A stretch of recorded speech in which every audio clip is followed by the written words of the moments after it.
Welcome in my channel, Kisah Romantisisme No Baper. Jangan lupa subscribe, like, share, and comment. Kamu jangan diam aja. Cepat jelaskan, kamu jangan takut sama istrimu. Kamu itu laki-laki, harusnya punya harga diri. Jangan mau diinjak-injak oleh wanita parasit yang misalnya hanya menumpang hidup, tapi mengaku-ngaku menjadi pemilik semuanya. Menghilangkan. Sudahlah, cerahkan saja istrimu itu. Teriak bapak, suaranya terdengar memenuhi ruangan, sembari menatap Ridwan yang sedari tadi hanya diam ketakutan dan tak mampu membela diri. Semua mata menatap tajam ke arah Ridwan. Ibu bahkan kesal sehingga melangkah mendekati Ridwan dan mengguncang tubuh anaknya, yang menurutnya sangat bodoh jika mempertahankan Nadine. Namun Ridwan tetap diam, mulutnya terasa terkunci, kata-katanya tercekat di tenggorokan dan tak bisa keluar dari mulutnya. Semua menekannya untuk menceraikan Nadine, tapi Ridwan tetap teguh tidak mau menceraikannya. Itu semua karena Ridwan sadar Nadine adalah mesin ATM untuknya. Ya ampun, lihatlah mas, semua menginginkan perceraian kita. Ayo, ceraikan aku saja mas.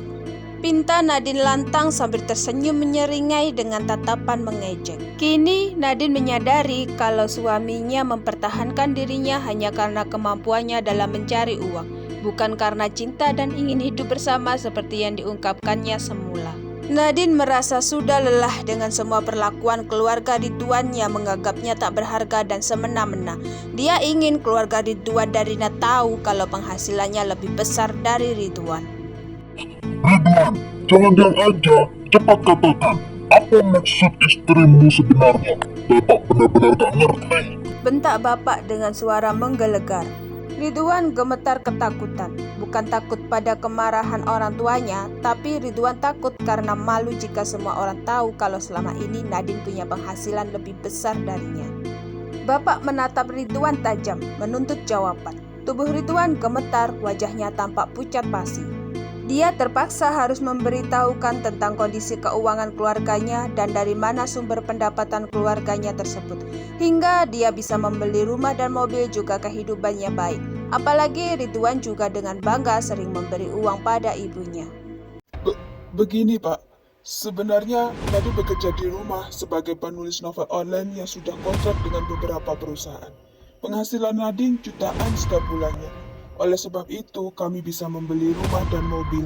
Gajiku tiap bulan aku berikan kepada ibu dan bapak yang aku kirimkan setiap bulannya. Dan itu atas izin Nadine.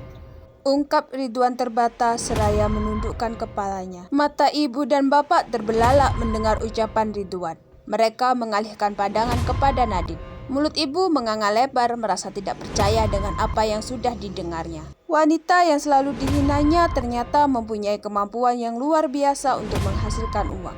Hembusan nafas keluar dari mulut bapak berkali-kali.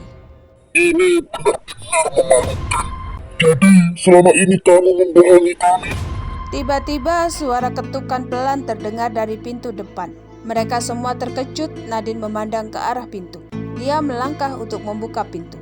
Di luar seorang pria berdiri dan dengan tegas memperkenalkan dirinya. Selamat sore, saya Riku, pengacara dari firma hukum Simon dan Associates. Saya diundang untuk bertemu Ibu Nadine. Sapanya tegas. Oh iya, Pak Simon sudah mengatakan kalau Bapak akan datang. Mari silahkan, kebetulan suami dan keluarganya ada di sini. Sahut Nadine dengan senyuman tipis. Nadine kembali ke ruang keluarga, diikuti oleh pengacara tersebut. Seluruh orang yang ada di sana menatapnya bingung. Kenalkan, ini pengacara Riku. Aku akan memakai jasanya untuk membelaku dalam proses perceraian. Jika Mas Ridwan ngotot gak mau cerai, mungkin aku akan menggunakan bukti perselingkuhan agar perceraian bisa disetujui. Nadine berkata dengan tegas dan lantang. Orang tua Ridwan saling bertatapan dengan wajah penuh kekhawatiran. Terima kasih. Saya telah melakukan investigasi tambahan mengenai kasus ini, dan saya memiliki beberapa bukti yang mungkin penting untuk kita pertimbangkan nantinya. Tunggu, aku gak mau cerai. Teriak Ridwan tiba-tiba, sebuah mata ke arah Ridwan. Pak Ridwan, saya memahami keinginan Anda. Namun, terkadang masalah ini tidak bisa diselesaikan dengan cara yang diinginkan oleh satu pihak saja. Bu Nadine akan menggunakan bantuan hukum untuk melindungi kepentingannya. Ancam Riku. Orang tua Ridwan terlihat terkejut mendengar ini.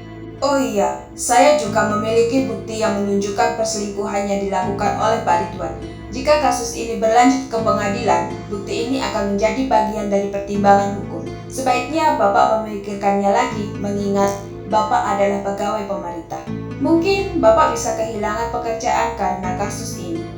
Tutur pengacara. Ridwan terdiam, wajahnya pucat. Dia tidak bisa menyangkal fakta yang disampaikan pengacara. Orang tua Ridwan saling bertatapan. Ekspresi ketakutan dan kekhawatiran terpancar dari wajah mereka. Bapak, Ibu, aku nggak mau memperpanjang masalah kalau Mas Ridwan mau bercerai dengan baik-baik. Hembusan nafas keluar dari mulut Bapak. Ridwan, kabulkan saja permintaan cerai istrimu. Ucap Bapak tegas tampak kecewa. Tapi Pak, Ridwan tidak melanjutkan ucapannya, tatkala melihat kemarahan di sorot mata bapaknya. Cukup Ridwan. Potong Bapak menajamkan tatapannya. Ridwan diam menarik napas dalam-dalam. semua orang akan menyoroti ke masalahku, Pak. Teman-teman semuanya pasti menyalahkanku dan menghujatku. Bagaimana jika nanti aku sempat dipecat? Keluh Ridwan menatap Bapak. Nadine mengalihkan pandangan menatap Ridwan tajam. Dia tidak menyangka pernah mencintai laki-laki pengecut seperti Ridwan.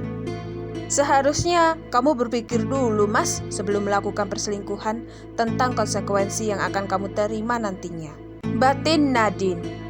Hembusan nafas kasar keluar dari mulut Bapak. Soal nama baikmu, itu urusan Nina. Kalian katakan saja punya masalah dalam pernikahan. Aku kemudian nikahi Rina. Sahut Bapak datar dengan suara lemah. Bapak mengalihkan pandangan pada Nadine, seraya berkata menatap Nadine. Bapak juga minta pengertian kamu, Nadine. Bapak harap kami tidak menyebarkan kebenaran. Ridwan menghamili Rina karena jabatannya sebagai pegawai terancam. Bapak mohon padamu. Pinta Bapak lirih. Iya Pak, aku mengerti. Sahut Nadine, kemarahannya meredam melihat kekecewaan dan kekhawatiran di mata bapak mertuanya. Ya sudah, Ridwan dan Rina setelah menikah tinggallah bersama di rumah kami dulu. Sebelum kalian memiliki rumah, biarkan wanita yang tidak tahu diri ini tinggal sendirian. Sela Ibu Ketus menatap Nadine penuh kebencian. Sudahlah, ayo kita pulang. Biarkan saja si Nadine ini sendirian. Mentang-mentang bisa cari uang sudah bisa sombong. Gak bisa memaafkan suami dan menerima kesalahannya. Sekarang malah minta cerai. Gerutu ibu dengan tatapan sinis. Nadine hanya diam. Mungkin hati ibu dan bapak mertuanya sangat kecewa dengan kenyataan yang terjadi. Dan dia tidak mau menambah kekecewaannya dengan mengatakan kata-kata yang menyakiti mereka. Meski mereka sudah seringkali menghinanya, tetapi tetap saja mereka adalah orang tua. Jadi, sudah tidak akan ada lagi perdebatan. Besok klien saya akan mengajukan tuntutan cerai. Saya berharap Pak Ridwan bisa bekerja sama dan menerima agar perkara cepat selesai dan bisa bercerai dengan baik-baik. Ucap pengacara tegas. Iya Pak, saya mengerti. Saya akan langsung menyetujuinya saat surat itu datang. Bapak nggak perlu khawatir. Sahut Ridwan tegas. Meski dalam hati Ridwan merasa rugi melepas Nadine yang telah sukses, namun harga dirinya sebagai lelaki tidak mengizinkannya memohon. Aku harap kamu nggak menyesal dengan keputusanmu, Nadine. Ayo Rina, aku akan mengantarkanmu pulang. Setelah urusanku dengan Nadine selesai, kita akan menikah dan hidup bahagia. Ridwan tersenyum mengejek ke arah Nadine. Ibu dan bapak sudah melangkah keluar dari rumah baru diikuti Ridwan dan Rina. Jangan lupa simak cerita seru lainnya di channel ini.